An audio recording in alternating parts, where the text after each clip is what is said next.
ভাইকে আমি হারে হারে চিনি। কেন, কি হয়েছে আমার ভাইয়ের?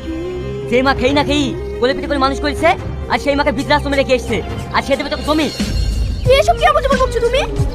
আমি আবল তাবল বকছি নি, তুই নিজে কি দেখাই গা। তাহলে তুমি শুধু চলো, কি দেখে আসি কি। তোর ওই ভাইয়ের বাড়িতে আমি আর জীবনে পাঠাবো না।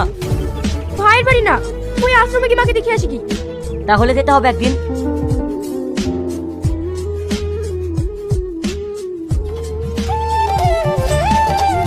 মাসিমা, শরীর ভালো আছে তো? আর আমাদের আশ্রম কেমন লাগছে আপনার? ঠিক আছে, এই ওষুধগুলো টাইম মতো খেয়ে নেবেন।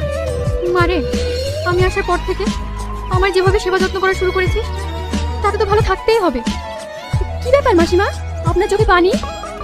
ও কিছু না মা, আমার ছেলেটা যে কি করছে, কেমন আছে, কিছুই জানি না। ছেলে? আপনার ছেলে আছে?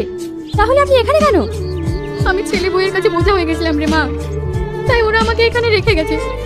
দুঃখ করবেন না মাসিমা, আপনার এক ছেলে আপনাকে এখানে রেখে গেছে, আর চারিদিকে তাকিয়ে দেখেন শত শত ছেলে আপনার কাছে। তাহলে আপনার দুঃখ করা সাজে বলেন? আমি তোদের কাছে খুব সুখে আছি রে মা, তোদের জন্য আশীর্বাদ করি, তোরা যেন মানুষের এভাবেই সেবা করতে পারিস।